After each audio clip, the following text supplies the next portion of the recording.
Bueno, ahí estamos. ¿Qué tal? ¿Cómo les va?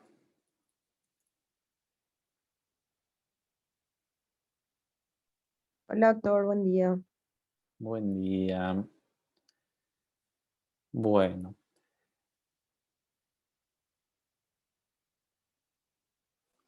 vamos a ver ya temas que son para el segundo parcial y con respecto al primer parcial, habíamos quedado y les pregunto, vamos a hablarlo también al final de la clase, teniendo en cuenta que el parcial va a ser online. eh, Tenemos mayor facilidad para adaptarnos a los horarios que ustedes consideren mejor y a la fecha que consideren mejor. Lo ideal, para no pasarnos mucho de la fecha, sería, como hablamos la vez pasada, poder hacer la semana que viene. ¿Mm? Puede ser en algún horario también a la tarde. El año pasado, el segundo parcial se tomó a las 17 horas. Es un examen online, es un examen que es de multiple choice a partir principalmente de casos clínicos y es un examen que está diseñado para tratar de evitar o reducir en lo posible todo el tema de copias y todo porque los ítems son aleatorios y no están numerados. Eh, el primer parcial le fue muy bien a sus compañeros del año pasado, el segundo parcial le fue muy mal. ¿Mm? Anormalmente mal, hasta incluso muchas personas creían que había algún problema en el diseño del examen y no había ningún problema, solamente que quizás hubo un exceso de confianza y bueno, pero se emparejó todo, se sacaron algunos ítems. Para que ustedes tengan una idea, uno de los problemas era la distinción entre la anorexia nerviosa y la bulimia nerviosa, que es algo muy, se supone que es bastante sencillo de hacer. Entonces, quiero que lo piensen y lo hablamos al final de la clase, ¿de acuerdo? Dale, Bueno, doctor. bueno. Vamos a comenzar con esto que ya es parte de el segundo parcial, que es el tema de sexualidad, sexualidad humana. ¿Mm? Uno de los temas más polémicos y más básicos de la conducta de los organismos. Acuérdense que la definición de psicología que dio Frederick Burroughs Skinner, que es una de las mejores definiciones y que es una de las definiciones que se toma mucho, es la ciencia del comportamiento de los organismos. O sea, que la psicología iría mucho más allá de la especie humana y abarcaría el comportamiento de todas las especies, cosa que van a ver. Psicología animal se llama a veces y es medio redundante porque todos somos animales, pero se refiere a todo lo que es el campo de la zoología, etcétera. En fin. Bueno, fíjense esta frase de Anthony Weeks, que no es el referee de boxeo, Anthony Weeks, sino es un investigador de la sexualidad y justamente es algo medio paradójico porque algo que es tan universal, tan poco personal, como es la sexualidad, tan general, genera un impacto muy fuerte en nuestra identidad. Y tanto es así que si ustedes ven, la mayor parte de los prejuicios sociales tienen que ver con el tema sexual. Y gran parte o la mayor parte de las polémicas vinculadas con el comportamiento tienen que ver con el tema sexual. Ujú. Entonces vamos a ver un poco factores generales o características generales de la sexualidad humana y después nos vamos a adentrar en las disfunciones sexuales y en las parafilias. Pregunta, ¿conocen, tienen noticia de lo que son las disfunciones sexuales y las parafilias o no tanto?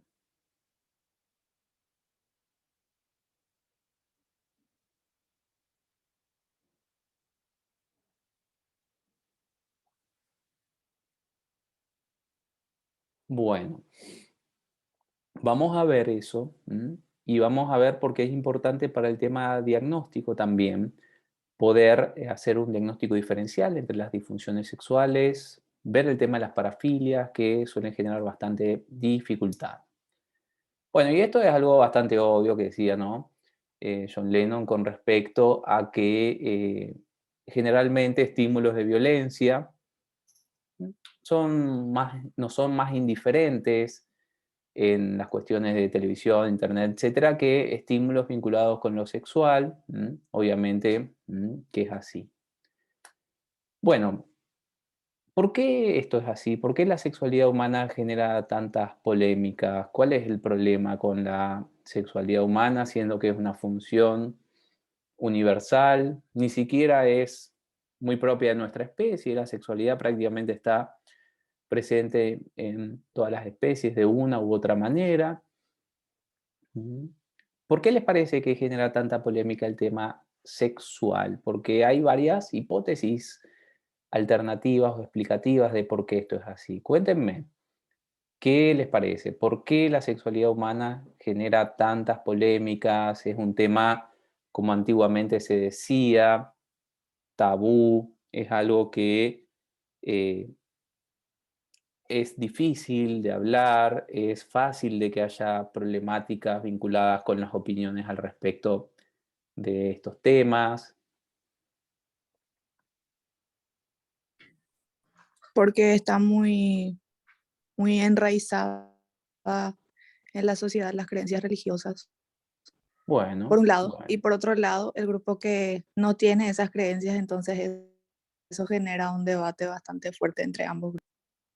bueno, bueno, muy bien. Me parece muy interesante. Acá también Fabiana dice por las creencias religiosas. Bueno, sí, en parte sí es cierto que culturalmente las creencias religiosas han generado un tabú en todo lo que es sexual.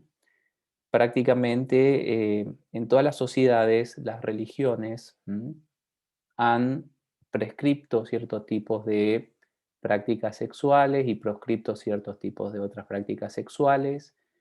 Y el tema religioso siempre entró también en un plano ético de comportamiento humano.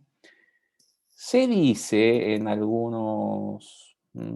eh, algunos historiadores sostienen que quizás en Roma fue la única sociedad que lo sexual no se vio como algo ético, pero no es tan cierto porque también había ciertas restricciones.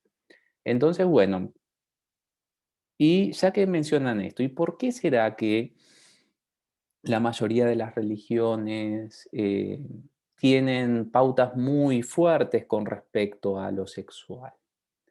¿No? Por qué será esa cuestión? ¿Por qué será que todas las sociedades tienen reglas muy estrictas? ¿Por qué será también que generalmente el tema sexual es un tabú? ¿Por qué será que se le dio tanto énfasis a esta función del comportamiento de todas las especies, pero en nuestro caso de la especie humana?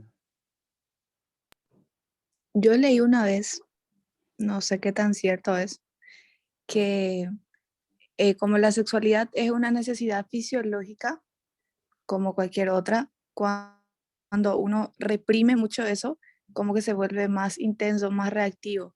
Y entonces la sociedad religiosa hacía eso, digamos, suprimía a esa parte de las personas para que puedan estar más fanáticos por la religión, más intensos, no sé cómo, no sé si me di a entender, pero más Bueno, eufóricos por ahí. bueno, entiendo, María Clara. Eso que estás diciendo, Sigmund Freud antiguamente lo llamaba como sublimación, es decir, que el impulso sexual se vaya transformando en un fervor o en una energía que se aplica a otras prácticas. Incluso Sigmund Freud concebía que el inicio de la civilización humana se daba por ese proceso que estabas mencionando, que era de sublimación. Es decir, que una energía o un conjunto de activaciones fisiológicas y comportamentales que iba para un lado se desvíe en otro lado. Bueno, interesante, bueno, muy bien, espectacular las participaciones. Fíjense, vamos a ver algunas explicaciones hipotéticas.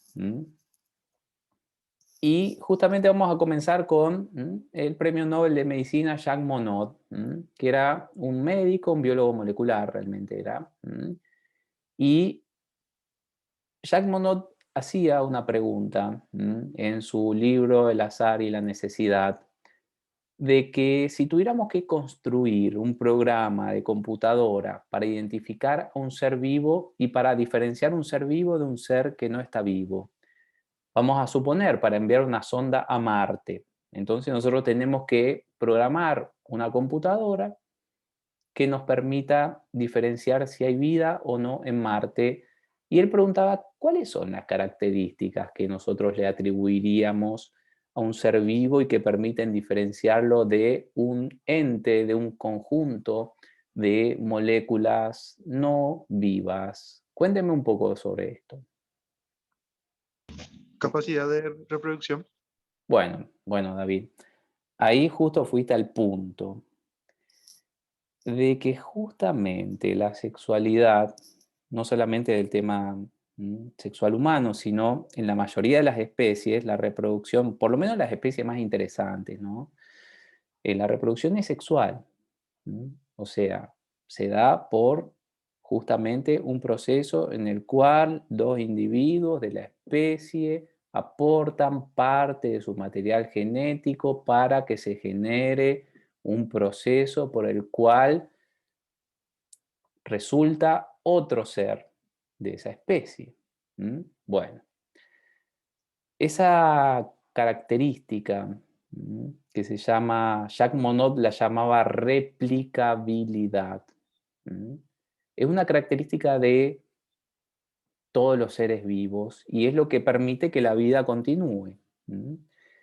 Y la sexualidad justamente tiene que ver con eso. Entonces, una de las causas por las cuales se cree que toda civilización reprimió, reglamentó el tema sexual, justamente es porque es una función fundamental para conservar la vida, para replicar la vida, y eso es justamente fundamental que se reglamente, ¿m?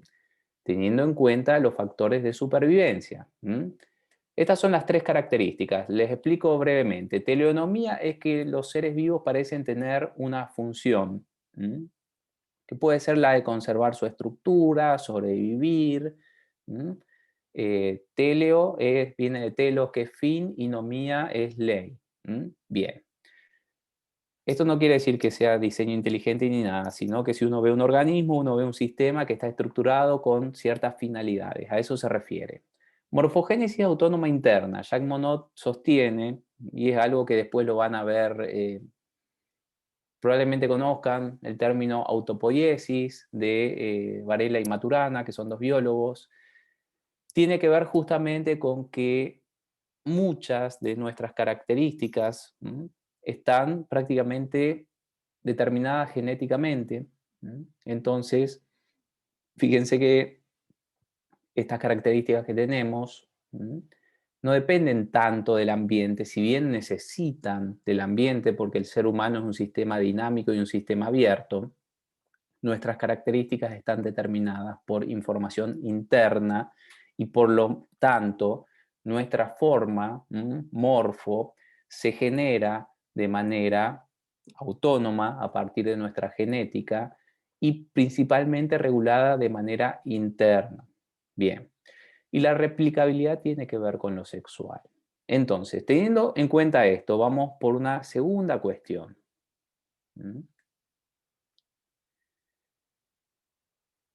La sexualidad es una de las características de todos los seres vivos, la capacidad de replicarse.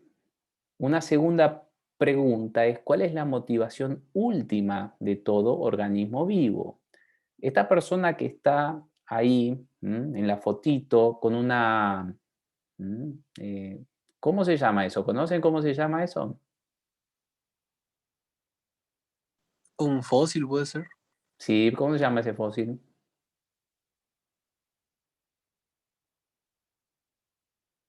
Acá tengo dos. Esperen que les voy a mostrar. Este uno está pulido, obviamente, ¿no? ¿Mm? Tengo otro más chiquitito acá. Acá. Acá está. ¿Mm? Y tengo otros más también. ¿Mm? Pero estos son los dos que tengo acá cerca de mi escritorio, así que les muestro. ¿Cómo se llama?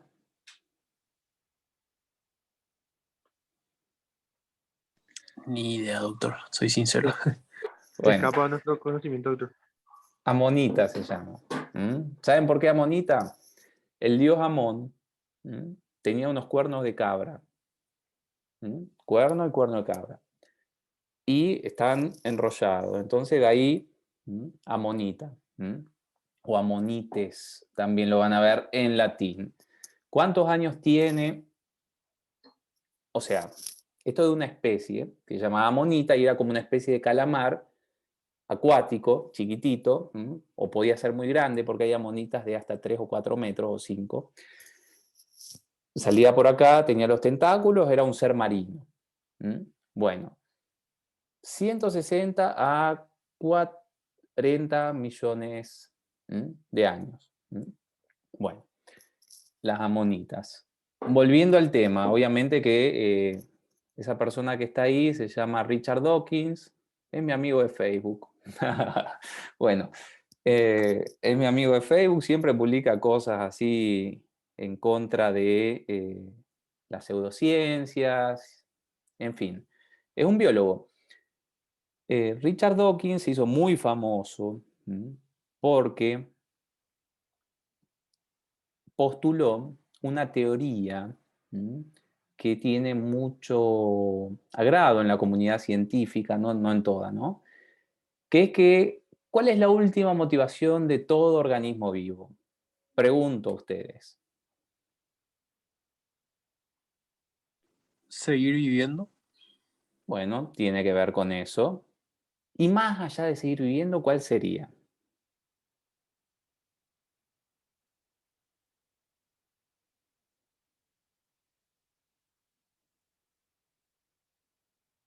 ¿Por qué persona los seres humanos estarían dispuestos a dar su vida, principalmente? Por sus hijos. Bueno, generalmente por los hijos, la mayoría de los seres humanos estarían dispuestos a dar su vida. ¿Mm? También puede ser por otros familiares, también, ¿no? Bueno.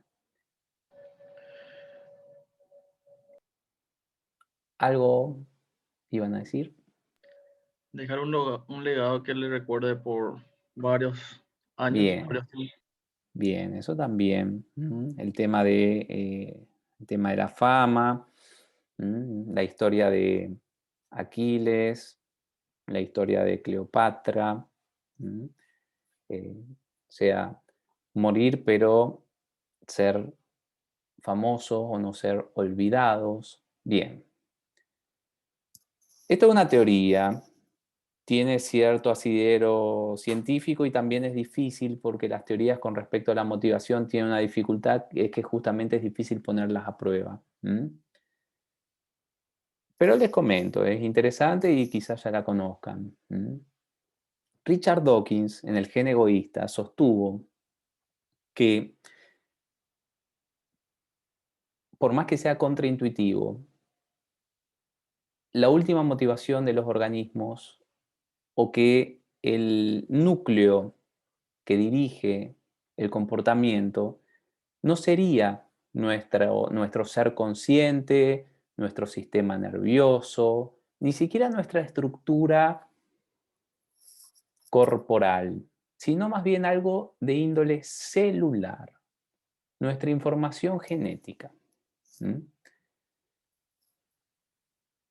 En El gen egoísta, que fue un super bestseller de la biología y de las ciencias, Richard Dawkins acuña varios términos, como el término gen egoísta, y otro término que hoy en día ustedes lo conocen mucho, que es el término meme. El término meme ustedes lo conocen, ustedes saben qué es un meme, ¿no? Bueno, Richard Dawkins sostiene que un meme es una unidad de conocimiento que se selecciona culturalmente y se pasa de generación a generación debido a la educación, el aprendizaje. Mientras que obviamente los genes son unidades de información física, físico-química, que determina la estructura de un organismo.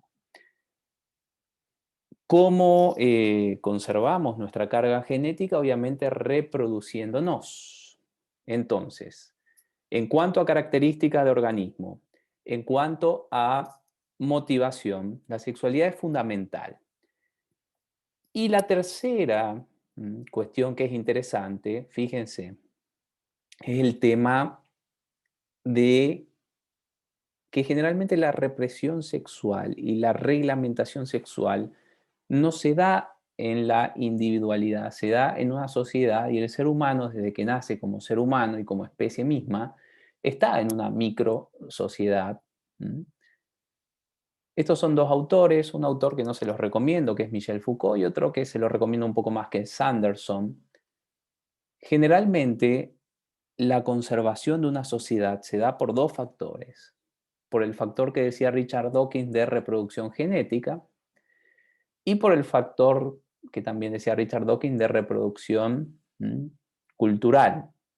Bueno, es fundamental para una sociedad que sus miembros se reproduzcan físicamente, porque si no se reproducen, obviamente que lo que se va a generar es una extinción de los miembros de la sociedad.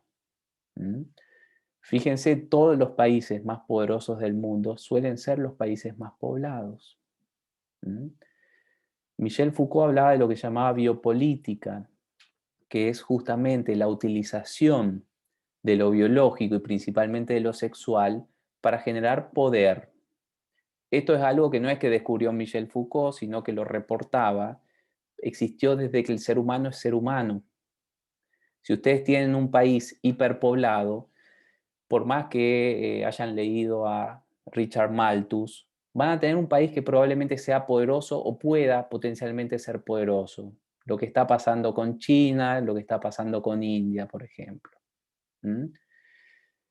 Y si tienen un país subpoblado, y es difícil que sea un país con cierta gravitación en el mundo, pueden tener muy buena calidad de vida, como, no sé, Finlandia, si quieren, pero no va a ser un país muy relevante en la geopolítica. Entonces, esto que les comento, quizás sean tres explicaciones biológicas, motivacionales y sociales de por qué la sexualidad siempre ha sido tabú, porque es la manera en la cual se reproduce el individuo, se reproduce la sociedad y por lo tanto siempre ha sido muy reglamentada. Y hay un aditamento más, que es el aditamento individual, que como la sexualidad es algo de tanta privacidad, los fenómenos sexuales tempranos son fenómenos solitarios y son fenómenos que el niño o la niña cree que solamente a él o a ella le suceden. No sé, fenómenos excitatorios, fenómenos masturbatorios, cuando en verdad son fenómenos universales. Entonces, por un tema de identidad en cuanto a organismo vivo, por un tema de motivación en cuanto a ser biológico y por un tema de reproducción social, el tema sexual es central en el comportamiento, en este caso humano. Y si ustedes quieren planear una sociedad, fíjense todas las ideas eugenésicas y que no le hicieron mucho bien, ¿no?, a la humanidad, y tienen que ver con lo sexual y la reproducción de los miembros y la cuestión genética. Bueno, entonces, teniendo en cuenta estas hipótesis de por qué la sexualidad ha generado tantas polémicas y ha sido tanto tabú, ¿cómo definimos la sexualidad humana? ¿Cuál sería una definición de en qué consiste la sexualidad? Porque justamente el ser humano tiene una característica bien problemática y es que justamente tenemos una complejidad cerebral bastante más elevada que el resto de las especies y eso hace que funciones tan simples como por ejemplo el tema sexual en el ser humano se complejice enormemente y hasta incluso sea difícil dar una definición precisa y exacta de lo sexual. ¿Cuál sería la definición que podríamos tener de sexualidad humana? ¿Cómo podríamos definir la sexualidad humana o los comportamientos sexuales humanos?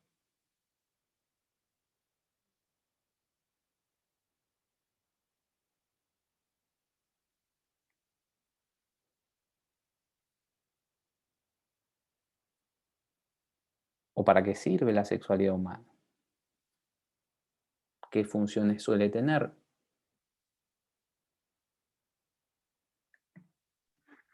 No sé si llamarle autor atributo o característica que le permite a la especie poder reproducirse. Bueno, O- eso David está excelente y sería una definición bien biológica, pero está muy bien. Justamente el problema que tenemos con el ser humano es que la función de reproducción eh, es una función que podríamos decir que está utilizada, o sea, hipo como poco, ¿no? O escaso.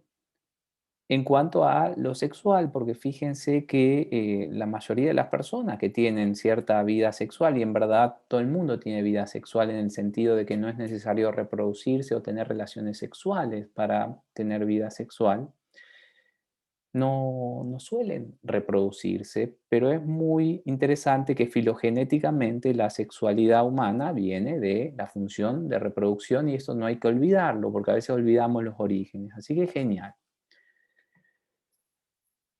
Es una definición problemática por justamente que filogenéticamente se deriva de la función reproductiva, pero acuérdense que generalmente no tiene ese resultado.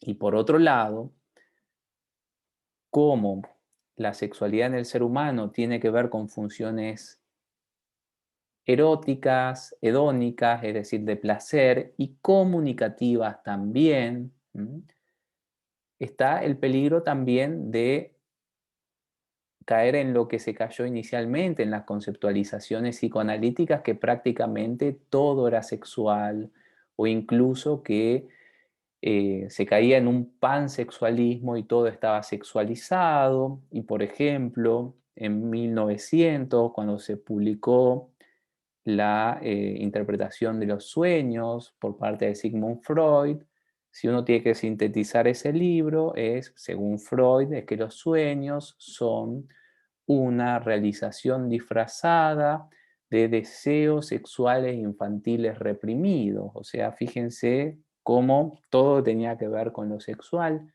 en el primer planteo de la interpretación de los sueños. Bueno, entonces estamos frente a estos dos peligros, reducir la sexualidad a lo reproductivo, que si uno hace una observación va a ver que en el ser humano lo reproductivo en cuanto a lo sexual es muy secundario, pero también de no poder restringir esta definición y que todo pueda interpretarse como con finalidad o con fines sexuales. ¿Mm? Bueno,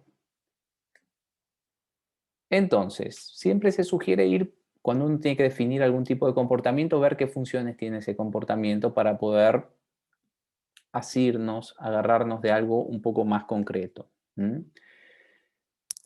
¿Para qué sirve la sexualidad en el ser humano? En orden de frecuencia. ¿Para qué se utiliza la sexualidad? ¿Para qué el adolescente utiliza la sexualidad, por ejemplo, no sé, normal? Y no es solamente adolescente, en todas las edades se da esto, no sé, masturbándose o viendo pornografía en internet, que justamente hace 2 años había hecho una investigación. Yo conocí a uno de los investigadores eh, que se hizo una investigación en Argentina muy bien diseñada con respecto a para qué se utilizaba más internet. ¿Mm? Se seleccionó una muestra lo más probabilísticamente posible y La gente que aceptó participar, bueno, que me imagino que no habrá sido fácil conseguir que quieran participar, completaron ciertos datos y se midieron ciertos datos. La hipótesis de los investigadores era que para temas deportivos, medio ingenuos eran, ¿no? Para temas deportivos, temas de redes sociales y noticias. ¿Por qué digo medio ingenuo? ¿Qué salió en primer lugar así, pero top, top, top, top? ¿Qué se imaginan? Pornografía. Bueno, tal cual. Salió en primerísimo lugar. Y eso replicó otras investigaciones que se habían hecho en otras partes del mundo. Yo no sé por qué tenían esas hipótesis así de noticias y cosas por el estilo, siendo que no es lo que se había reportado previamente. No sé por qué pensaron que en Argentina iba a ser distinto que en otras partes del mundo. ¿Para qué se usa más la sexualidad humana? ¿Cuál es la función más preponderante? Cuéntenme que ustedes ven, que ustedes observan. ¿Es realmente reproducirse? Para el placer. Bueno, espectacular. Para el placer. Esa es la primera función en cuanto a orden de frecuencia. Placer erótico, la función hedónica, hedoné, placer, muy bien. Muy bien. La segunda función, que es un poco más rara, generalmente no asociamos tanto sexualidad con esto, pero les doy una pista si quieren.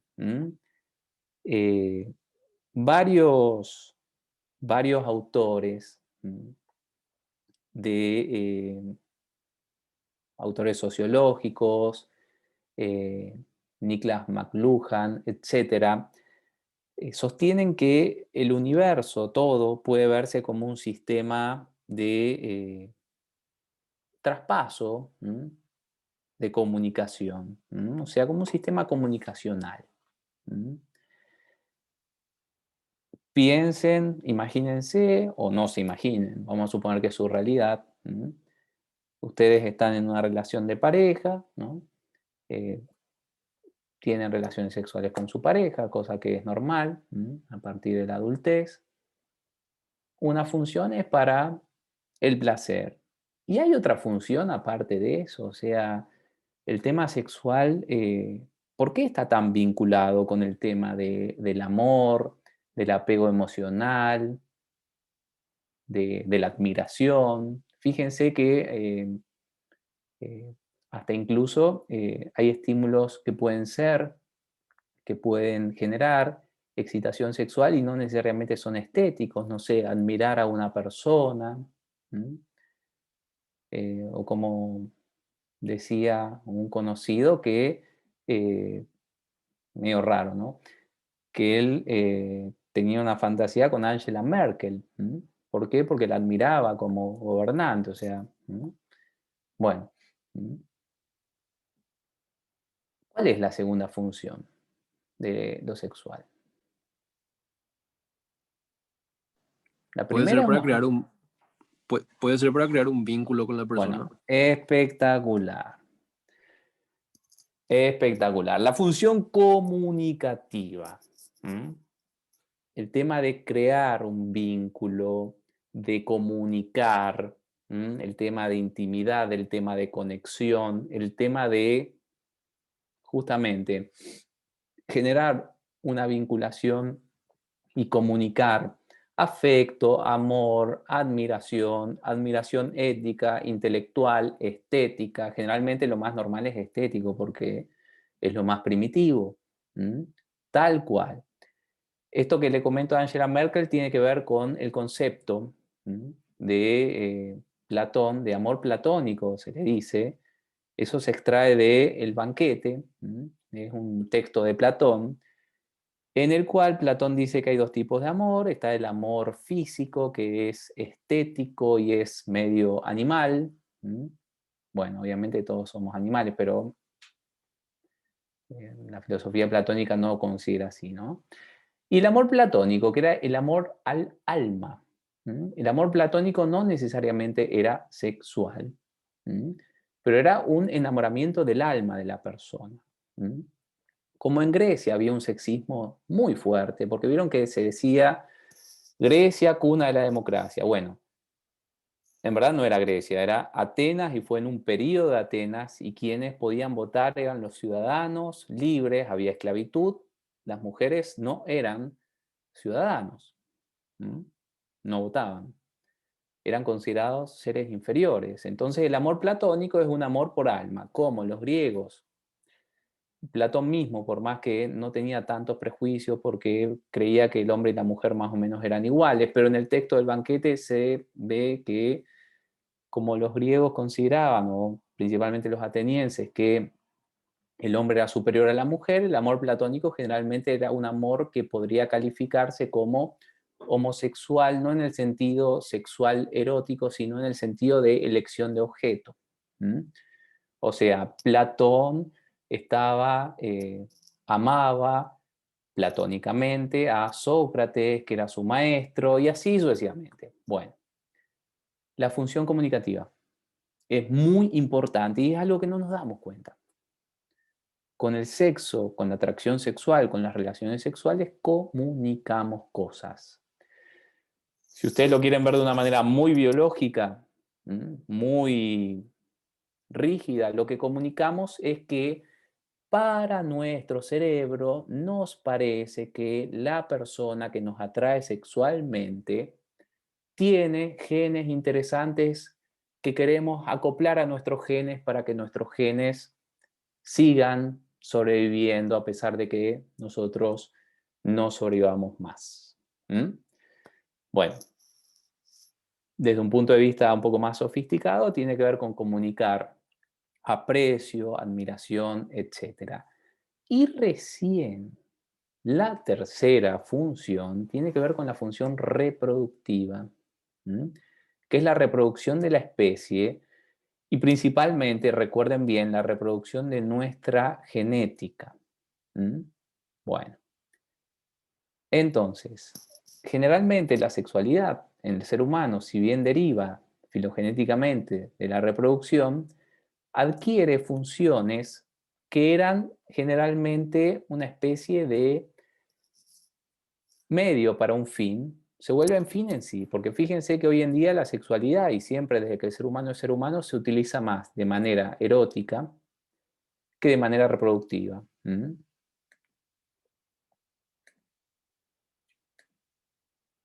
Bueno, entonces tenemos esta pregunta de por qué los seres humanos tienen relaciones sexuales y por qué es interesante esto, porque se investigó en cuanto a qué es lo que dicen las personas, por qué tienen relaciones sexuales, qué verbalizan las personas al respecto de esto. Bueno, fíjense, esta es una investigación de Meston y Bass, son dos, serían psicólogos evolucionistas, o sea, que tratan de explicar la conducta humana a partir de la teoría de la evolución y las funciones de selección natural y de justamente conservación del individuo y la especie. Fíjense que más o menos tanto hombre y mujer dan las mismas respuestas. Sentía atracción por la persona. Bueno, eso es comunicativo erótico. Quería experimentar placer físico, erótico, se siente bien, erótico, se siente bien, erótico. Es divertido, erótico. Quería mostrarle mi aprecio a la persona, comunicativo. Quería expresar el amor, mostrar el afecto, comunicativo. Excitación, erótico. Expresar el amor, divertido. Me di cuenta que estaba enamorada, eso es comunicacional. Quería tener un orgasmo, eso es erótico. Fíjense, tanto en el hombre o en la mujer, las 10 primeras razones que dan no tienen que ver con reproducirse. Ninguno dijo quería reproducir mi genética o quería tener un hijo o, no sé, necesitaba tener muchos hijos para cuando sea viejo que, no sé, me cuiden o para no estar solo. Bueno, interesante esto porque fíjense que replica un poco lo que veníamos diciendo. Entonces, podríamos decir que la definición de la sexualidad son los fenómenos biopsicosociales que se derivan evolutivamente, que filogenéticamente se originan en la reproducción, pero que tienen principalmente finalidades eróticas y comunicacionales. Muy bien. Respuesta sexual humana. ¿Vieron algo de esto o no? Probablemente hayan visto algo de esto en materias vinculadas con ginecología o urología. Cuéntenme. ¿Cómo Creo se que da la dimos Sí, respuesta? en gineco. En Bueno, fisio también dimos. bueno, espectacular. Entonces vamos a ver esto muy brevemente y muy de manera superficial. Ustedes acá tienen varios autores e investigadores que trataron de definir, de delimitar, de delinear la respuesta sexual humana.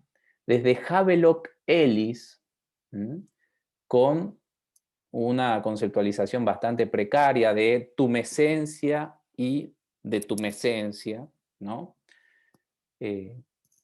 Hasta Kinsey, que trató de conceptualizar esto como un proceso de excitación, orgasmo y resolución, hasta las investigaciones más científicas de John Master y Virginia Johnson, vinculadas con el famoso proceso de excitación, una meseta, la llegada al orgasmo y la resolución o el retraimiento genital. Helen Kaplan, que fue una sexóloga muy famosa en los años 70, 80, le agregó la fase del deseo, y Schnarch trató de integrar todo. Deseo, excitación, meseta, orgasmo, resolución. Bueno. Generalmente, lo que decía Havelock Ellis, que todavía está vigente, por más que es un poco viejo, es que la respuesta sexual humana tiene que ver con respuestas miotónicas y de vasocongestión en las regiones genitales primarias y secundarias. Bueno. ¿Por qué es importante separar estas fases? Porque las disfunciones sexuales afectan diversas fases. Por ejemplo, tomemos la conceptualización que ya es súper vieja, ¿no? En 1991. ¿Ustedes habían nacido en esa época o no todavía?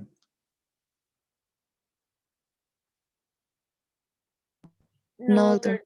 ¿No? Bueno. Faltaba poco. Yo en 1991 les cuento qué estaba haciendo. Descubrí que existían las tortugas ninjas. Me obsesioné con el maligno de las tortugas ninjas, que era un cerebro que se llamaba Crank y que estaba en un tecnódromo que era en la dimensión X.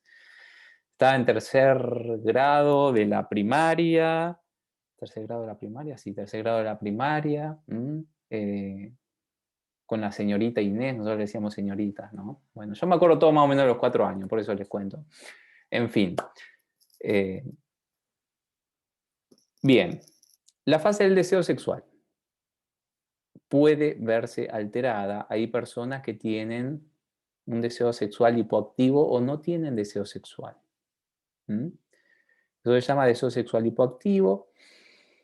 Y hay que ver bien la causa porque puede ser una disfunción sexual primaria o pueden ser consecuencias de qué cosas.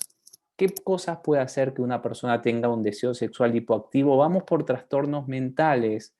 Dicho sea de paso, todavía no vimos algunos de ellos que pueden hacer que la persona tenga deseo sexual hipoactivo. Y también hay cuestiones fisiológicas que pueden generar esto también.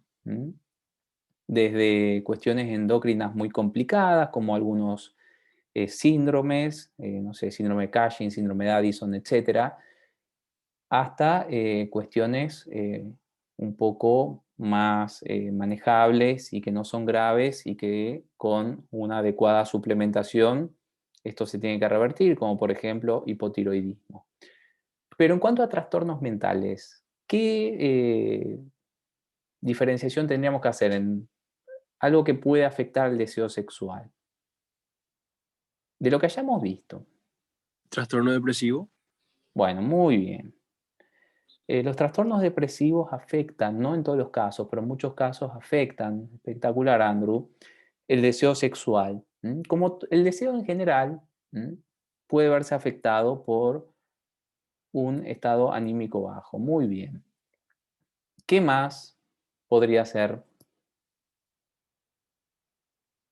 Hay algo que no vimos todavía, que suele tener un factor ambiental importante, que es una causa probable muy prevalente de inhibición sexual. ¿Mm? Tiene que ver Los con las trastornos de ansiedad. bueno, los trastornos de ansiedad también. Todo lo que es la fase excitatoria sexual, ¿de qué depende principalmente? ¿Del sistema simpático o del sistema parasimpático? Estamos hablando de excitación, no orgasmo. El parasimpático. Bueno, espectacular. Cualquier cuestión que dificulte el balance simpático-parasimpático, obviamente que va a afectar la excitación sexual. De hecho, fíjense que esto hasta se cree que tiene que ver con una selección natural, de que eh, para reproducirse cualquier especie tiene ya que estar con cierto grado de alivio, de tranquilidad, no amenazada. Generalmente muchas especies compiten, los machos. ¿Por qué? Porque el sexo masculino se puede reproducir muchísimas veces. Prácticamente hasta su decadencia orgánica se puede reproducir. Fíjense si no el caso de Julio Iglesias, o no sé si conocen el caso del doctor Cormillot, el padre de Julio Iglesias también, que había tenido un hijo ya creo que con 90 y algo de años. Bien, pero el sexo femenino es demasiado importante en la reproducción porque su capacidad de reproducción es escasa y por lo tanto es más valioso. ¿Mm? Si ustedes crían animales, saben esto, o sea, otros animales, no sé, a mí me gusta mucho, creo que ya les conté, hasta tengo acá un cuadro y todo, me gustan mucho los caballos de carrera. Se le dice SPS, sangre pura de carrera o sangre pura de competición. Y las hembras son muy, pero muy valiosas porque justamente eh, no pueden reproducirse tanto y entonces generalmente en la mayoría de las especies, no en todas, los machos luchan para tratar de acceder a reproducirse con una hembra. Mientras están luchando, obviamente cero excitación, pero una vez que se termina la lucha y que gana, y vieron que hay todos unos procesos de ritual, de que el macho vencido hace algunas cuestiones, unas posturas de sumisión y se va para tratar de minimizar el daño intraespecie. Una vez que pasa eso, sistema simpático, sistema parasimpático, se balancean, aumenta la activación del sistema parasimpático, excitación sexual. Muy bien. La alteración en la excitación sexual se puede dar por los trastornos de ansiedad también. La alteración del deseo sexual también. Generalmente lo sexual se supone que tendría que estar asociado con cuestiones o con estímulos apetitivos o con cuestiones placenteras. No obstante, lamentablemente, ya vamos a ver esto en cuanto a cuál es la prevalencia de esto. Muchísimas personas, muchas más de las que ustedes se imaginan, tienen experiencias sexuales tempranas traumáticas, abusos, ni que hablar, violaciones, o una educación sexual que empareja estímulos aversivos con la sexualidad, ver la sexualidad como algo repulsivo o como algo éticamente inadecuado, termina generando que se asocie, sea por una situación traumática, sea por una situación de enseñanza negativa, lo sexual con algo negativo, y eso puede generar dificultades en el deseo sexual y en la excitación.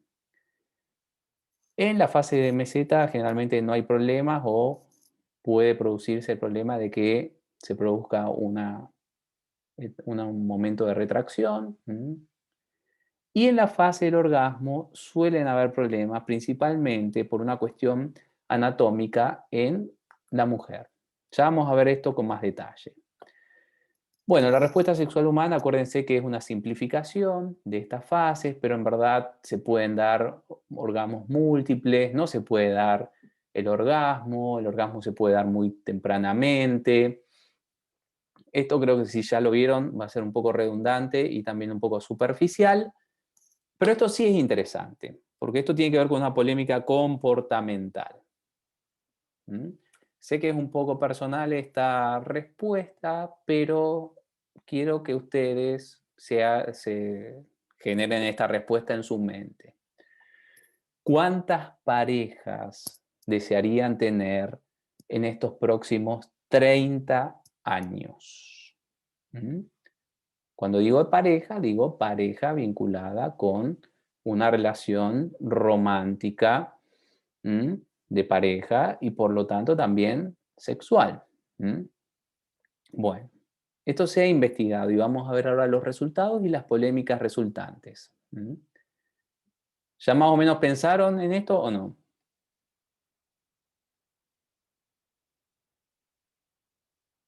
Denme un feedback si ya tienen un poco pensado y procesado esto. Más o menos. Bueno, más o menos piensen un número, ¿no? Nadie va a decir nada, o sea, no es algo que tengan que comunicar. Pero piensen para ustedes, ¿cuántas parejas les gustaría tener a lo largo de los próximos 30 años? Muy bien.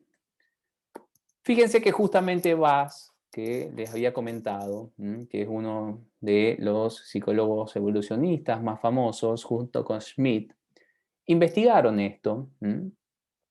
En el mes, en los 6 meses, en un año, 2 años, 3 años, 4 años, 10 años, 30 años en la vida.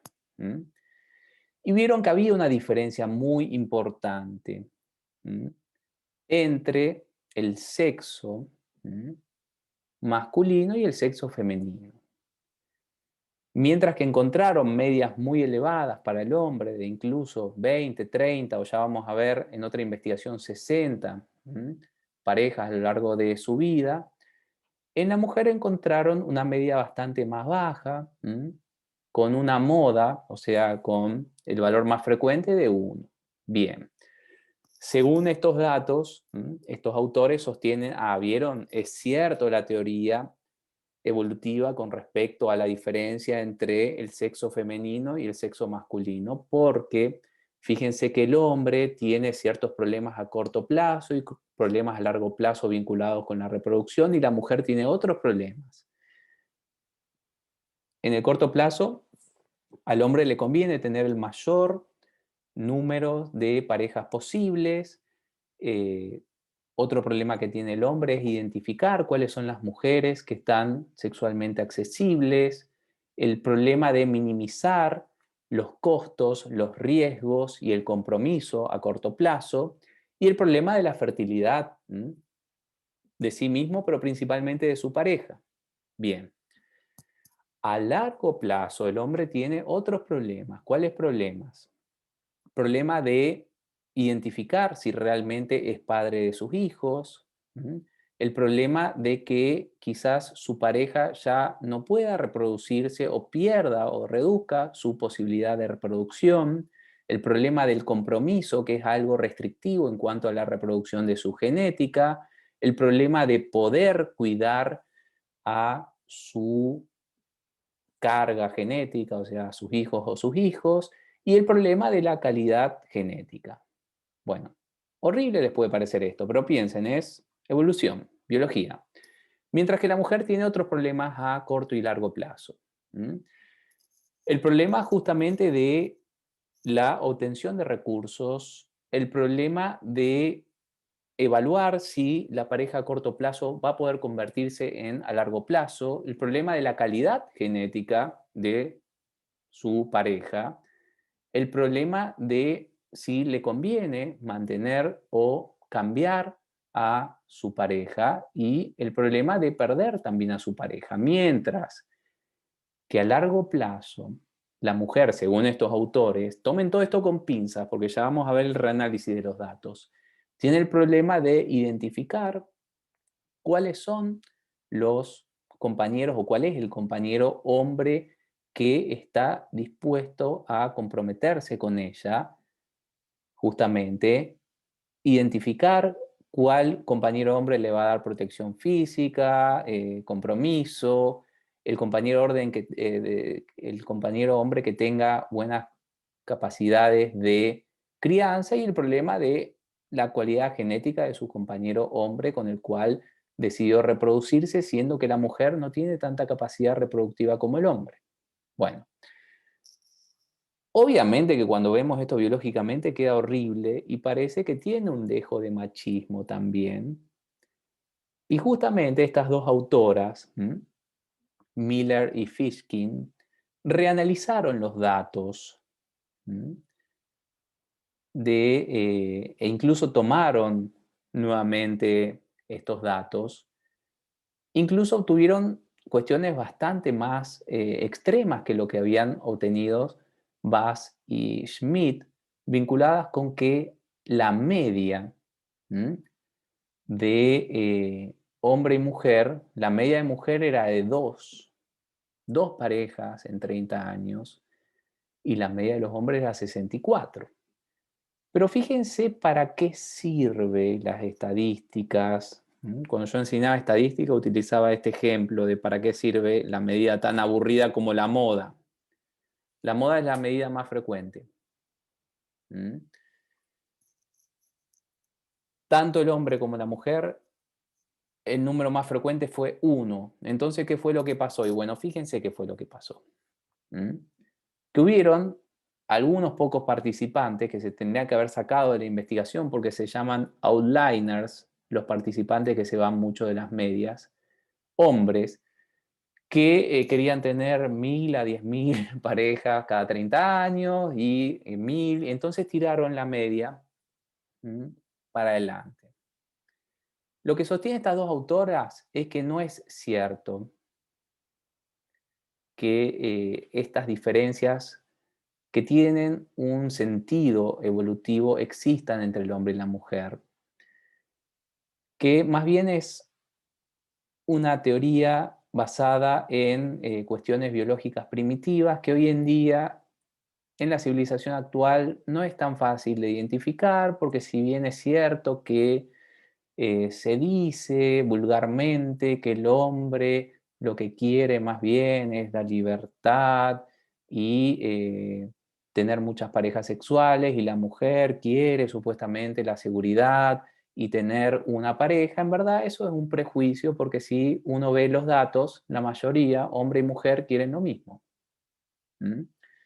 Bueno, obviamente que esto no se quedó así porque siguió la polémica y Schmidt empezó a hacer investigaciones internacionales con una muestra muy grande para ver si realmente existían o no estas diferencias.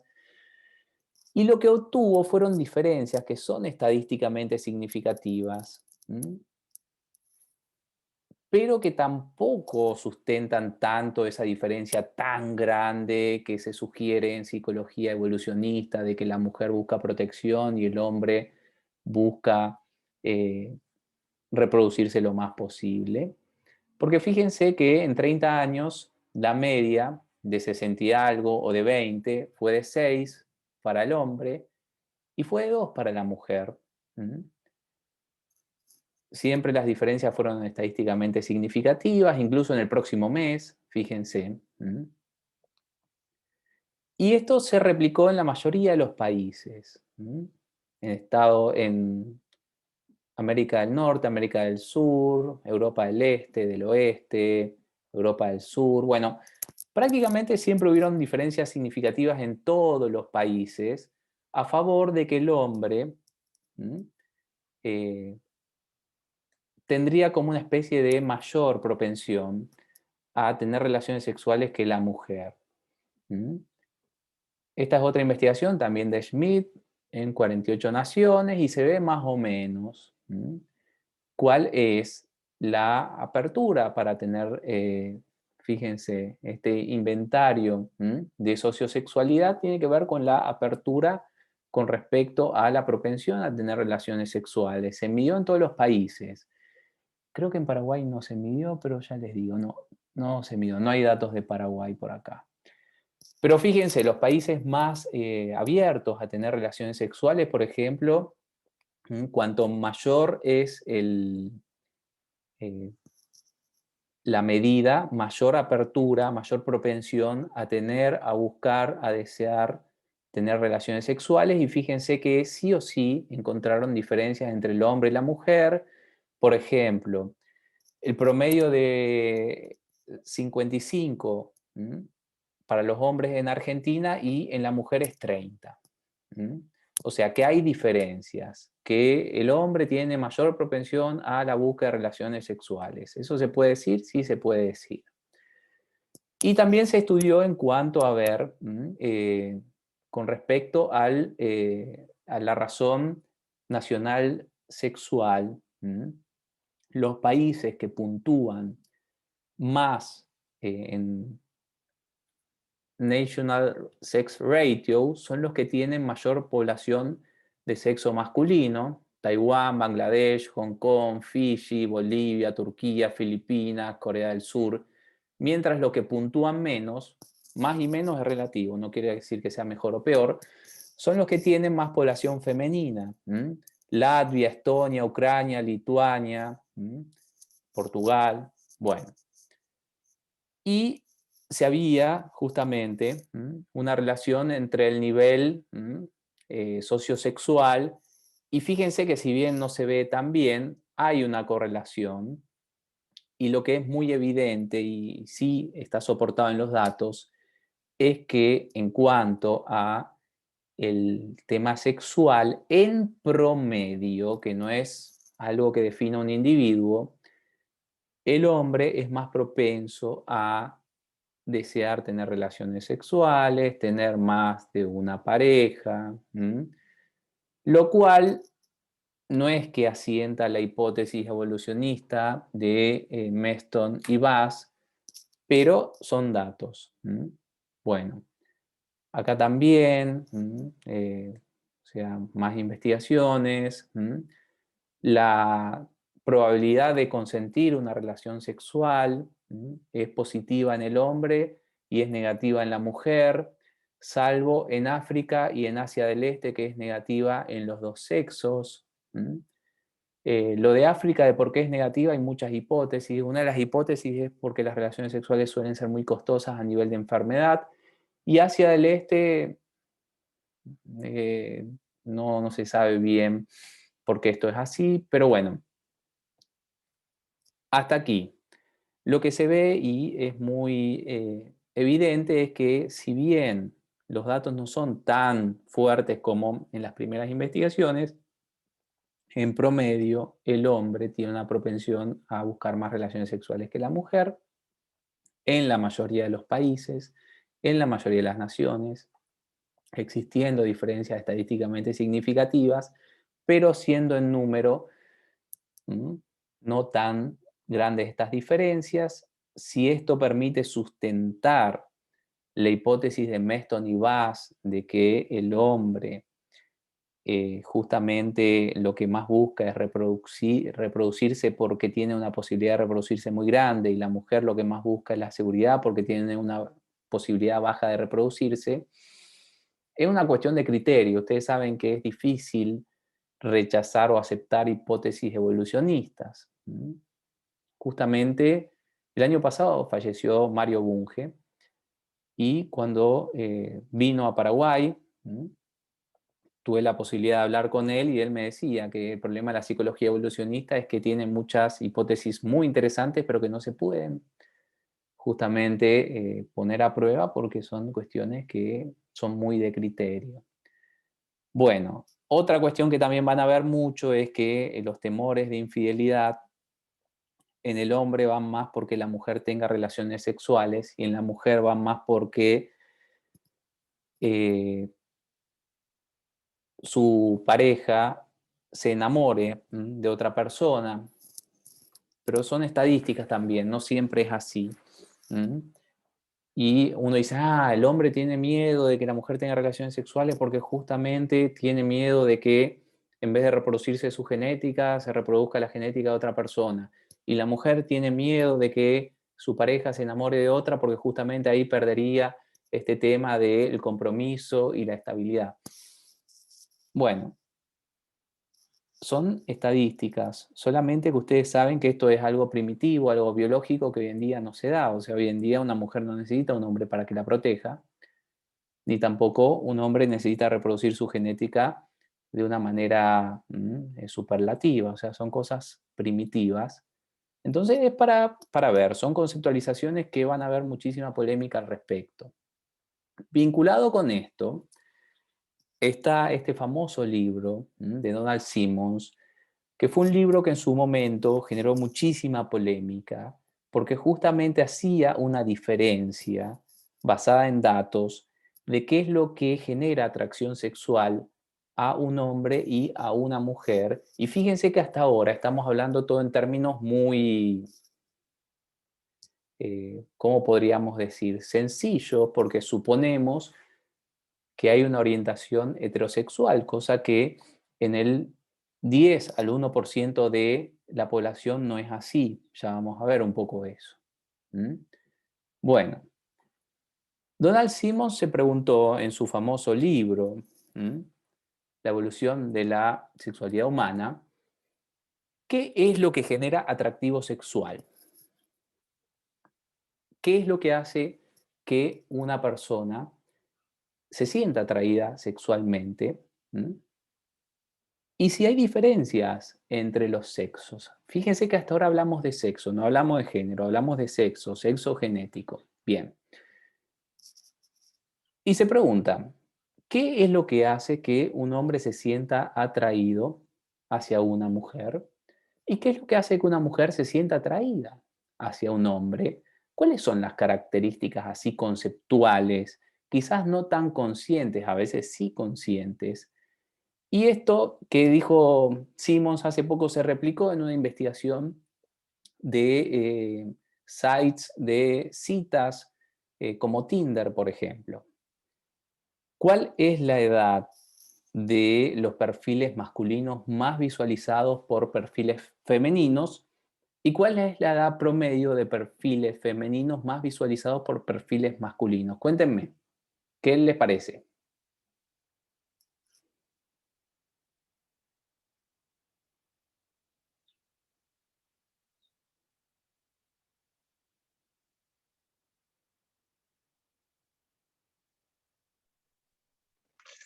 Yo creo, doctor, que los hombres tienen un rango de edad menor hacia las mujeres y las mujeres lo opuesto.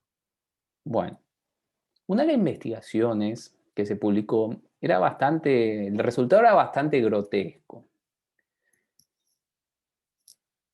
Los perfiles de mujeres más vistos por hombres eran de 18 años. Y los perfiles de hombres más vistos por mujeres eran de 50 años.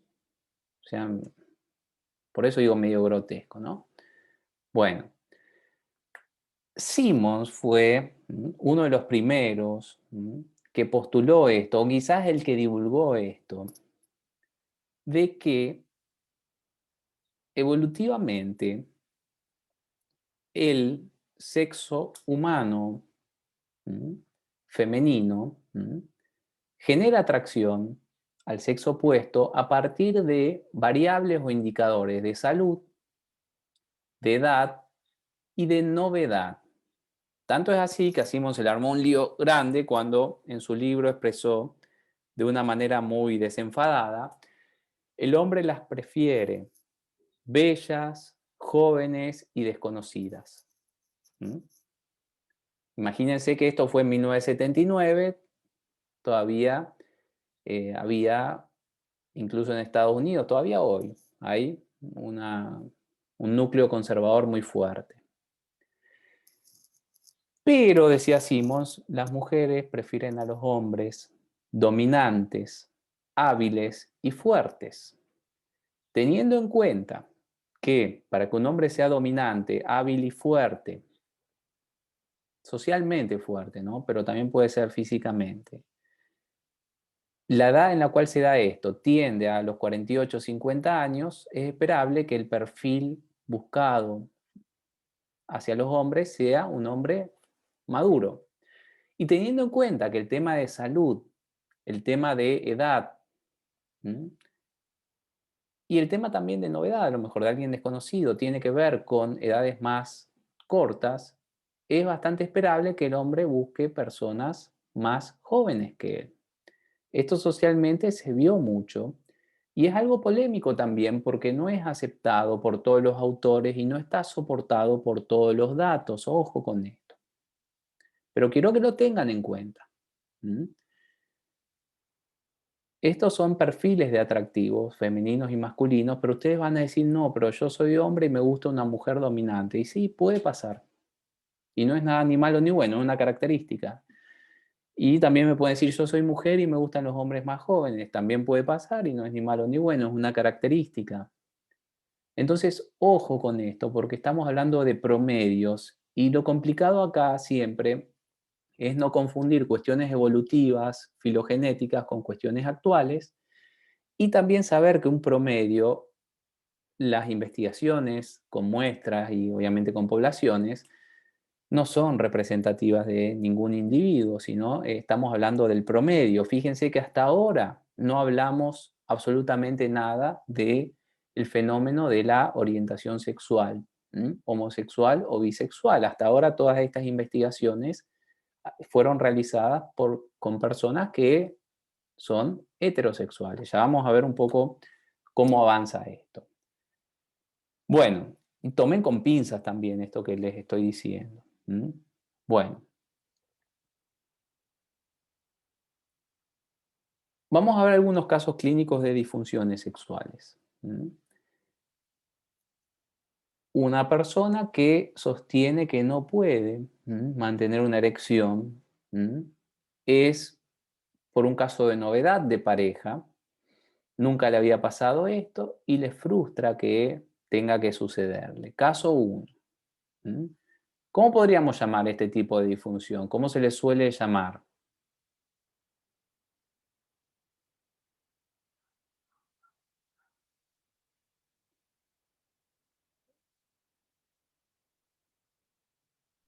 Impotencia. Función Bueno, eréctil. bueno, impotencia ya no se le llama más, pero está bien. Antes se le llamaba así impotencia. Disfunción eréctil también se le suele llamar y se le suele decir ahora trastorno de la erección. Bueno, muy bien, espectacular. Caso 2.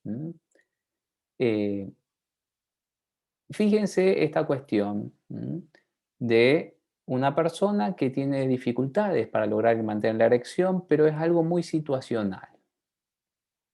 Se le presenta con una nueva amante, pero no con su esposa. Acuérdense que la sexualidad tiene estas características así, no tan políticas o socialmente correctas.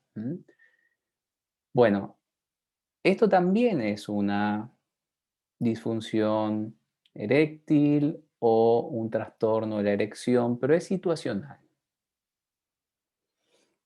Cuanto más situacional es una disfunción sexual, más se considera que es causada por factores ambientales e internos móviles, como mucha ansiedad, y menos probable que sea por una cuestión orgánica, por más que esta persona ya es muy mayor.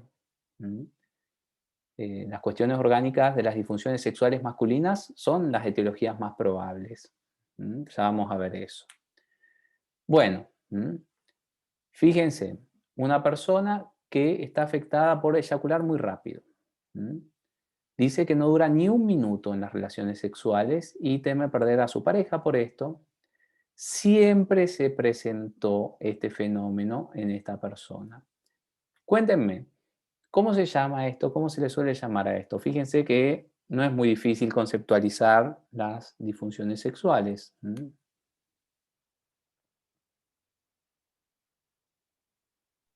Eyaculación precoz. Bueno, eyaculación precoz, trastorno de la eyaculación. Muy bien. El reflejo orgásmico eyaculatorio, ¿de qué sistema depende? ¿Del sistema simpático o del sistema parasimpático? El simpático. Bueno, el simpático. Así que Fíjense qué problema tenemos con la sexualidad, que justamente la excitación depende del parasimpático y la eyaculación depende del simpático. Si uno está con mucha ansiedad en una relación sexual, cosa que es frecuente, es mucho más probable, siendo hombre, que uno tenga problemas de la erección y o de la eyaculación. ¿Mm? Bueno, una mujer que dice nunca haber sentido deseo sexual. ¿Mm? Y medio complicado es este tema porque justamente hay muchas personas, solamente que no las van a conocer muy fácilmente porque no es tan fácil comunicar estas cosas así en público, incluso en privado. Hay muchas personas que tienen deseo sexual hipoactivo. ¿Mm? Y son personas que justamente tratan de fingir que tienen deseo sexual porque se sienten muy raras y hay que ver bien. A veces la causa de esto no es algo necesariamente traumático y acuérdense que tampoco hablamos de causa porque el trauma es algo que no se da en todas las personas que están, o sea, lo postraumático no se da en todas las personas que están traumatizadas. En este caso tendríamos que hacer un buen diagnóstico porque también dice que finge los orgasmos, entonces tenemos que ver dónde están los problemas, porque a lo mejor sea algo comórbido, de trastorno orgásmico femenino también. Muy bien. ¿Cómo se le llamaba antes a las personas o a las mujeres, que también al estilo de impotencia es la contraparte femenina? ¿Cómo se llamaba eso? Dificultad para excitarse, para tener deseo sexual y para llegar al orgasmo. ¿Cómo se le solía decir de una manera que hoy en día ya no se usa más?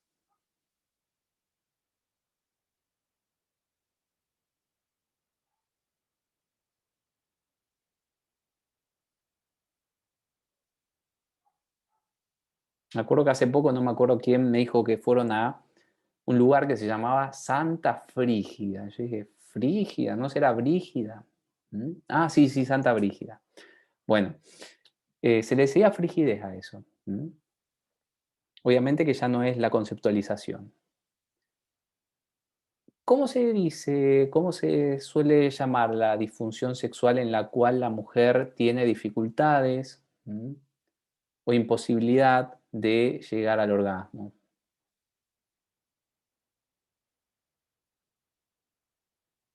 Anorgasmia. Bueno, antiguamente se llamaban orgasmia, hoy en día se llama trastorno orgásmico femenino. Muy bien.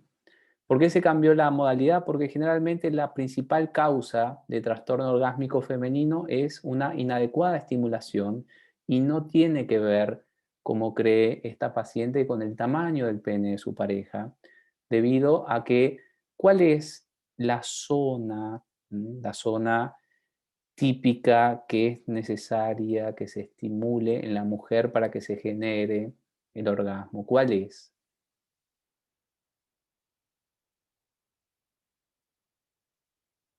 El clítoris. Bueno, ese tema es un tema que hoy en día se conoce mucho, pero antes no se conocía tanto. Tanto es así que en muchas primeras conceptualizaciones se consideraba que había un orgasmo maduro y uno inmaduro. El orgasmo maduro era vaginal y el orgasmo inmaduro era clitorídeo. ¿Quién dijo esto? Sigmund Freud. Obviamente no conocía mucho de fisiología femenina, pero se difundió esto mucho.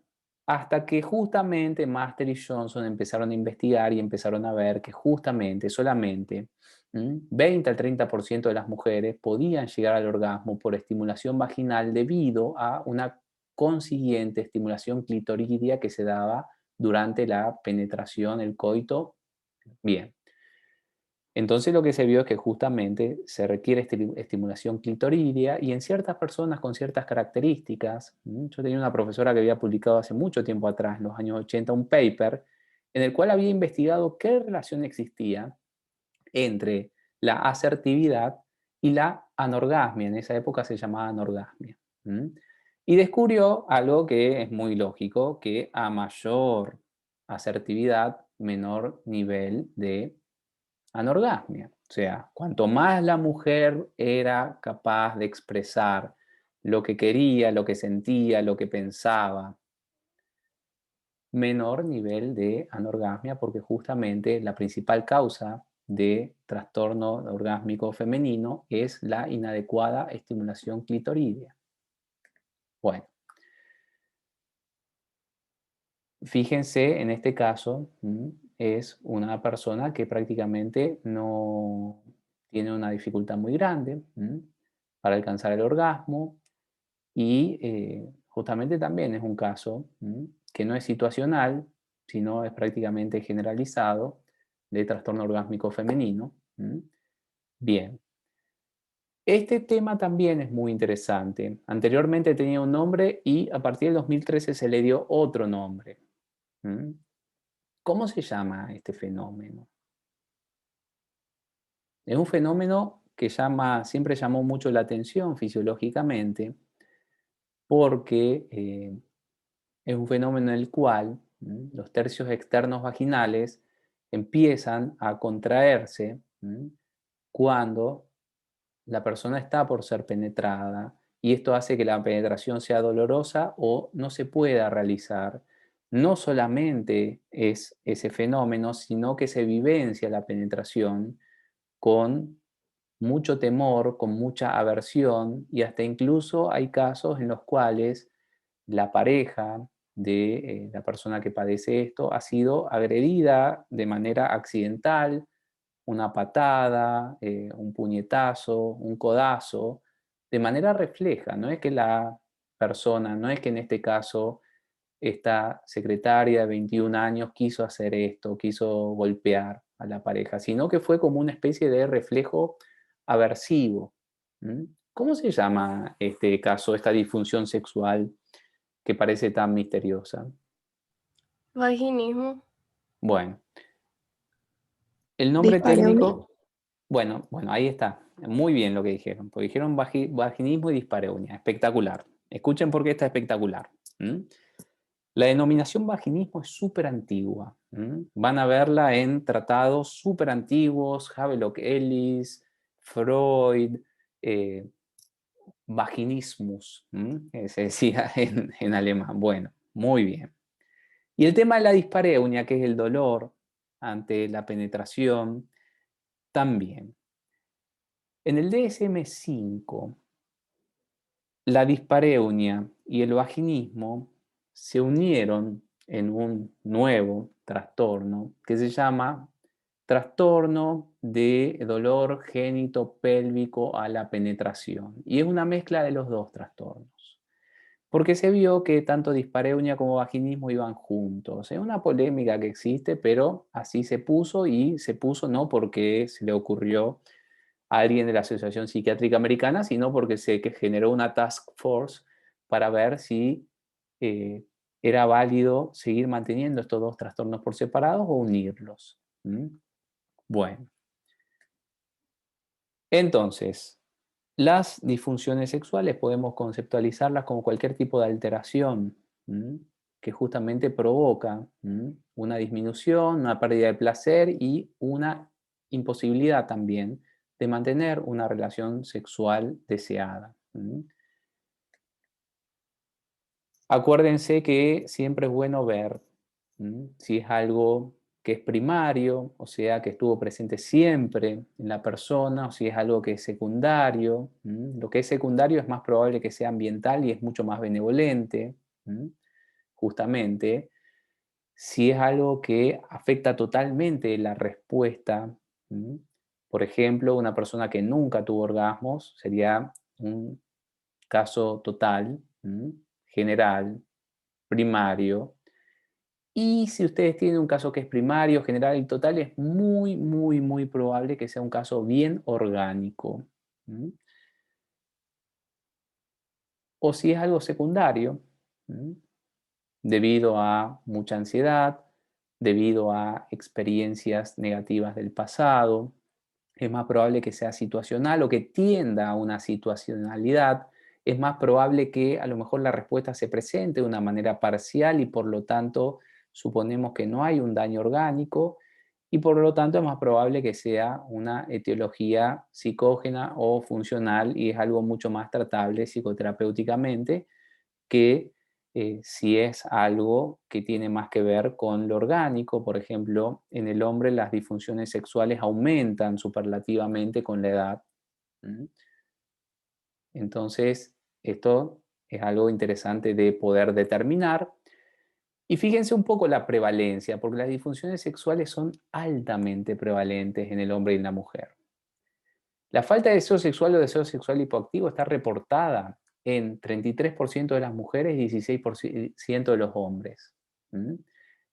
El trastorno de la erección, 10% de los hombres. ¿Mm? Hay algunas cuestiones que no son, o sea, que son, técnicamente no son trastornos, pero que son fenómenos, como por ejemplo dificultades en la respuesta excitatoria femenina.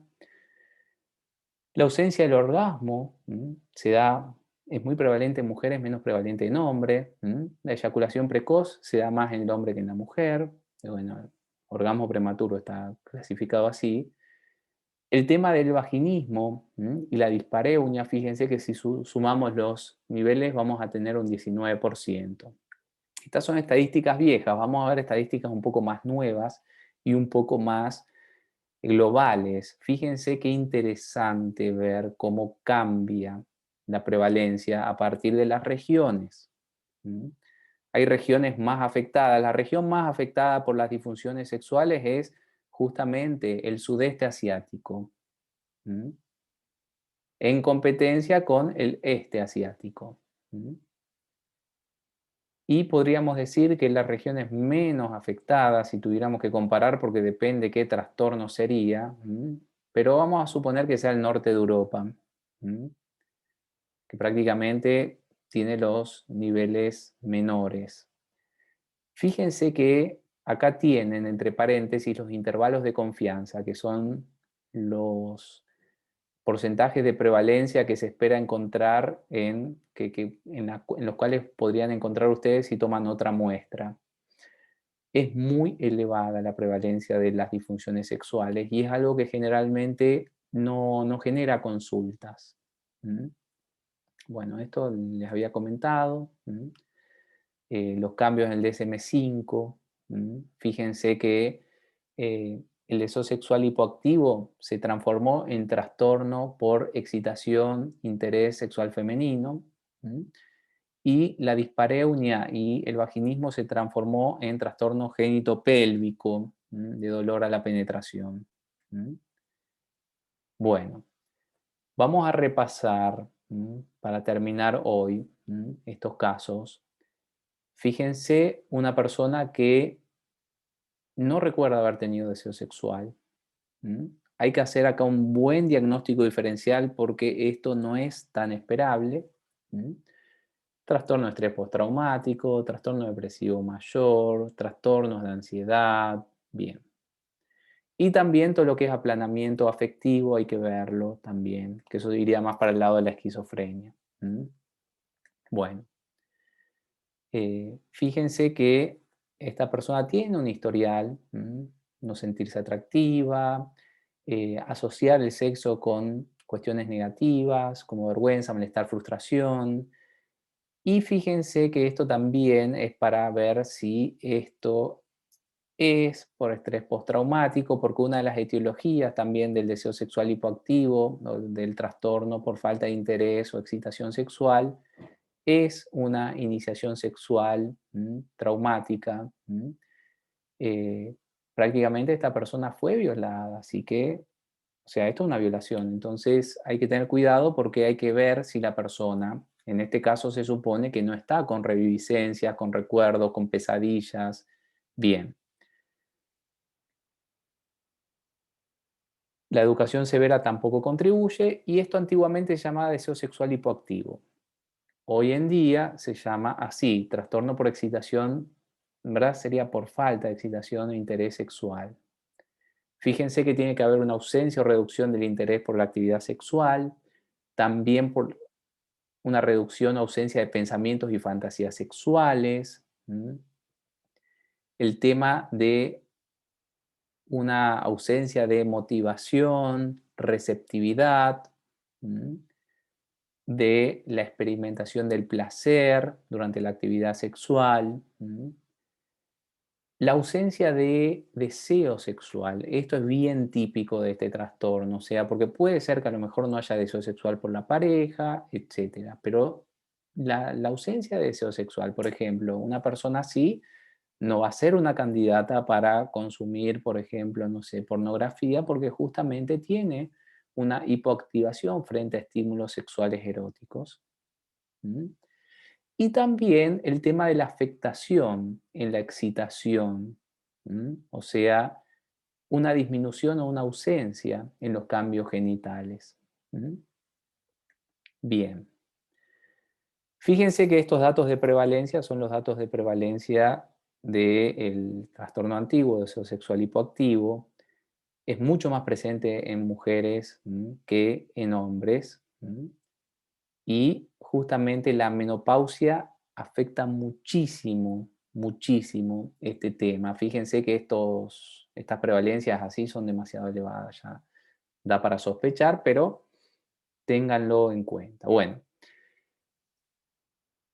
si esto es algo que no tiene que ver con una afectación orgánica, ¿m? Pueden haber varios factores que estén implicados. La falta de afectividad es un factor. La ausencia de proximidad emocional es otro factor. En el 2001, Rosemary Bassoon, eso no está en el PowerPoint, pero se los cuento, sostuvo que en la respuesta sexual femenina hay un factor previo que es establecimiento de un vínculo. Ustedes podrán decir, pero esto es súper prejuicioso. Si ya venimos con los prejuicios de eso de que la mujer requiere protección, esto peor todavía. Bueno, puede ser. Pero son investigaciones, o sea, son datos de investigaciones vinculados con que para que la mujer se encuentre receptiva sexualmente, tiene que confiar en su pareja. Ustedes dirán, el hombre también, bueno, puede ser en algunos casos. El aprendizaje infantil negativo tiene que ver justamente con la educación negativa con respecto a las relaciones sexuales y tiene que ver con este segundo factor también. La doble norma sexual es un fenómeno por el cual se considera que el hombre se enaltece o aumenta su valor cuando tiene muchas relaciones sexuales y la mujer lo pierde. El origen de esto se cree que es evolutivo, teniendo en cuenta que cuanto más se reproduce el hombre, o sea, el hombre se puede reproducir muchísimo y la mujer poco, y por lo tanto, socialmente se vio que justamente este factor de que la mujer sea casta, supuestamente le aseguraba, no sé, mayor protección, estatus, etcétera, mientras que el hombre fuera promiscuo, le aseguraba una mayor reproducción de su especie. Se entiende que probablemente venga por ahí el tema, y recuerden que en muchos textos históricos, la mujer era vista casi como un objeto. O sea, fíjense los textos hebreos antiguos, la Torá o el Antiguo Testamento, en algunos mandamientos dicen que nada de lo que pertenezca al hombre ni su mujer, o sea, había una objetalización de la mujer.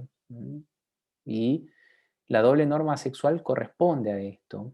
Es algo que hace mucho daño porque justamente el hombre vale más cuanto más relaciones sexuales tiene y la mujer vale más cuanto menos relaciones sexuales tiene. O sea, ¿se entiende por qué es una doble norma sexual? Esto que genera y una asociación negativa con respecto a la sexualidad femenina. Ustedes dirán, nada, pero esto es viejo, ya no está vigente. Y miren, la doble norma sexual está muy vigente hoy en día y no es necesario irnos muy lejos para encontrarla, pero quiero que recuerden que hay países en los cuales todavía se extirpa el clítoris a las niñas para que no disfruten de las relaciones sexuales. Obviamente que se imaginarán dónde están estos países.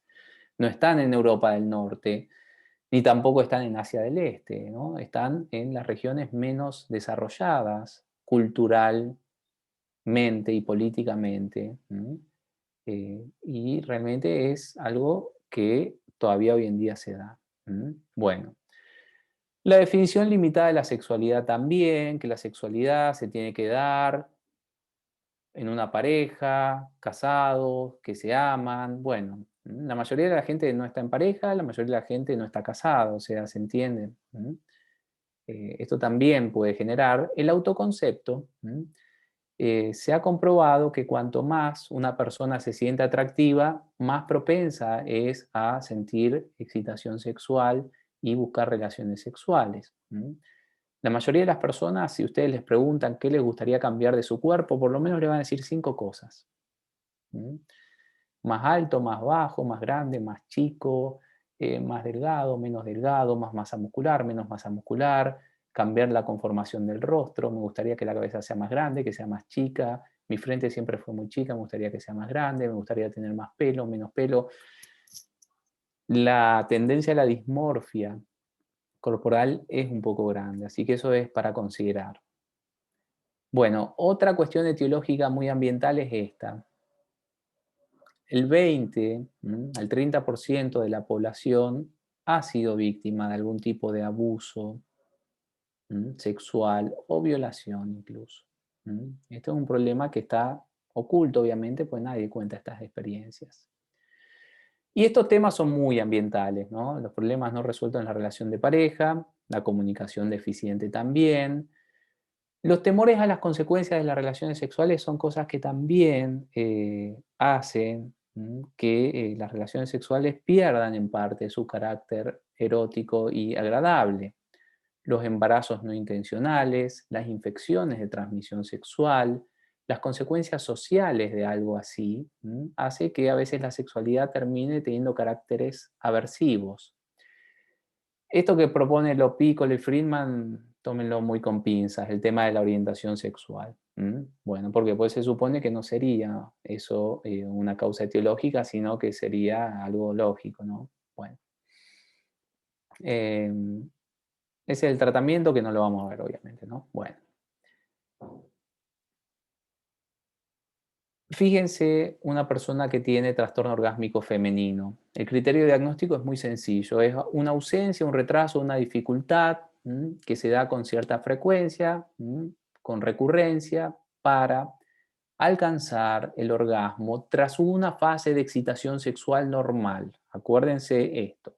Lo que está alterado acá es el orgasmo. La prevalencia es muy elevada. Y en estos informes que parecen de ciencia ficción, pero son informes que se han publicado, dice que el 10% de las mujeres que están casadas o parejas nunca han experimentado un orgasmo. Fíjense cómo cambia la prevalencia según el tema cultural también.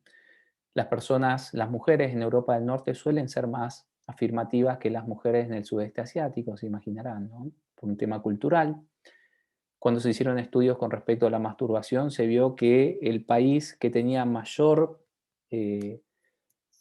o sea, que había menor diferencia entre actividad masturbatoria femenina y masculina, ¿cuál era? Les doy opciones. Opción 1, Senegal. Opción 2, Japón. Opción 3, Argentina. Opción 4, Alemania. ¿Cuál será?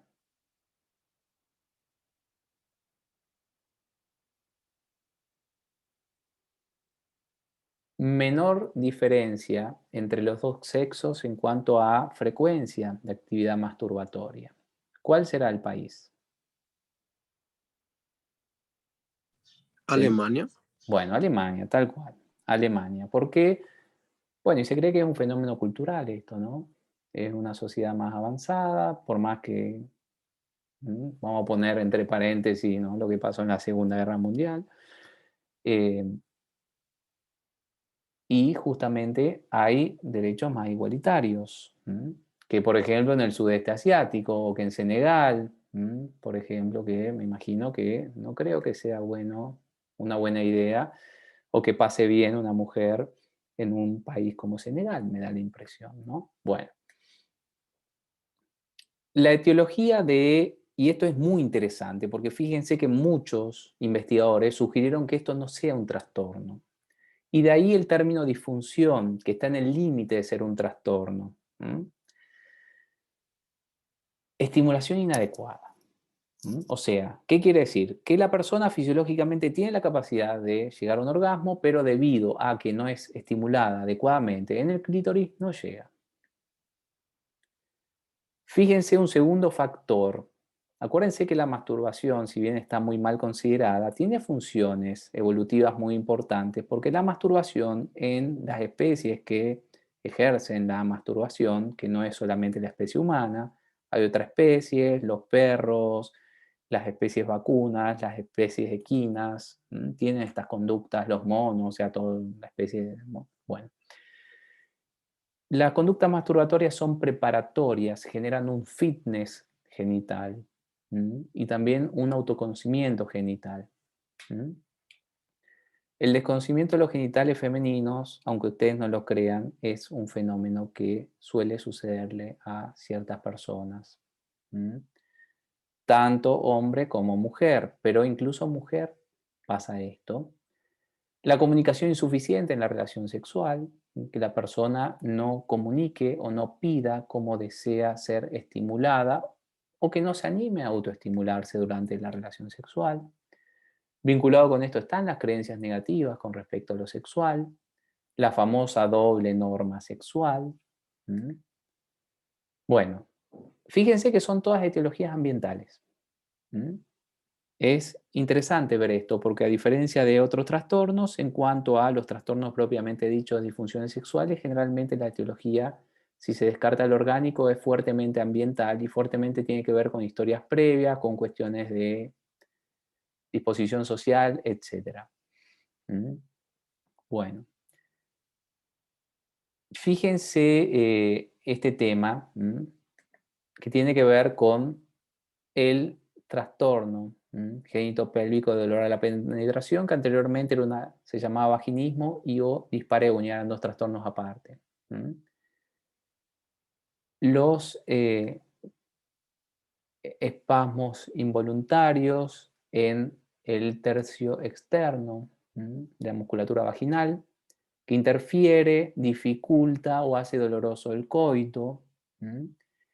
Y es interesante porque se cree también que esto es algo adquirido, es un reflejo condicionado y generalmente un reflejo condicionado vinculado con experiencias negativas vinculadas con la relación sexual, que puede ser abuso sexual o violación, el dolor de la primera o de las primeras relaciones sexuales y algunas creencias negativas con respecto al tema de la sexualidad, experiencias traumáticas en la infancia también y la primera experiencia sexual traumática. O sea, es algo muy ambiental por el cual esto se ha condicionado. El tratamiento es un poco mecánico, pero suele ser efectivo. Bueno, y finalizando. Trastorno de la erección. La prevalencia aumenta con la edad de un 20 a un 45%, fíjense. Bueno, y la etiología, a diferencia de otros trastornos, generalmente es orgánica, así que no cumpliría con los criterios diagnósticos. Hay varios métodos hay etiologías orgánicas diversas, no vamos a ver mucho esto, también de sustancias. Bueno, y hay que diferenciar esto de otros trastornos mentales. Generalmente, si se cumple el criterio diagnóstico, la ansiedad de desempeño, las conductas de autoobservación, el temor a las consecuencias de las relaciones sexuales, la doble norma sexual de que el hombre tiene que ser un atleta sexual, el autoconcepto de que el hombre no tiene un cuerpo agradable o que el pene es demasiado pequeño o inadecuado, experiencias previas traumáticas, suelen estar asociadas con este problema. La eyaculación precoz, que es la mejor definición de la eyaculación precoz no es la de los manuales diagnósticos, sino es algo más funcional, que tiene que ver justamente con la falta de control, no del reflejo eyaculatorio que es incontrolable, sino con la falta de control de poder acercarse o llegar a este reflejo o poder tratar de que el reflejo no se dé, lo cual genera una duración que no suele ser satisfactoria, principalmente para la pareja, Generalmente la mujer requiere mayor estimulación que el hombre, entonces muchas personas con eyaculación precoz no lo ven como un problema hasta que su pareja se lo dice o se lo reclama.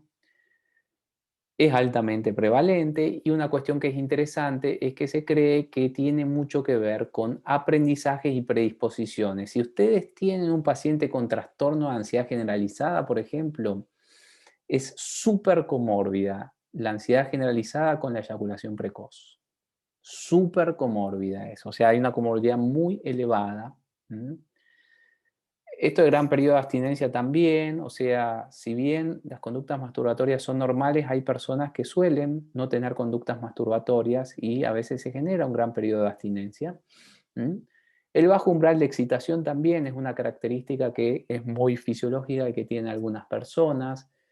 La disfunción interoceptiva en cuanto a la percepción de la respuesta orgánica, situaciones riesgosas, aprendizajes masturbatorios veloces, generan estas cuestiones. Bueno, vamos a terminar por hoy con estas cuestiones. Queda el tema un poco más polémico de la identidad sexual y de las parafilias, que ya vamos a ver más adelante.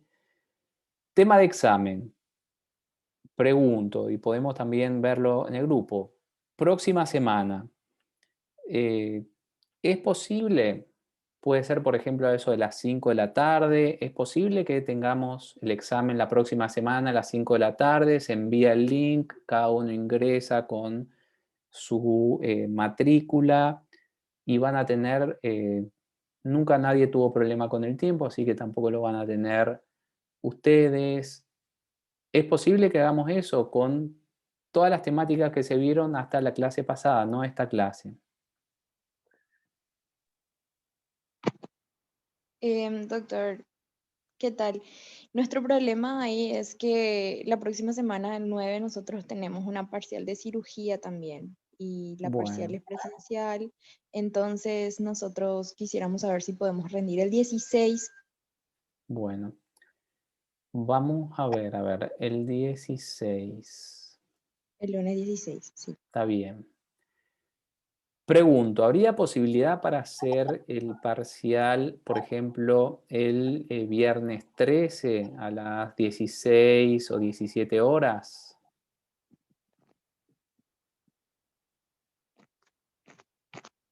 Viernes 13,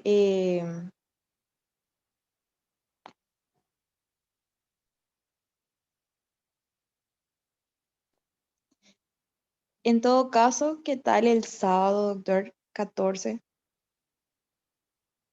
Sábado 14. Pues vamos a hablar, yo voy a hablar con el doctor Espínola y vamos a ver qué se puede hacer. Em, el viernes 13 también puede ser por la mañana. ¿Mm? Eh, sí, también puede ser por la mañana el viernes 13. Voy a hablar con el doctor Espínola y vemos si podemos acordar algún horario. ¿Les parece?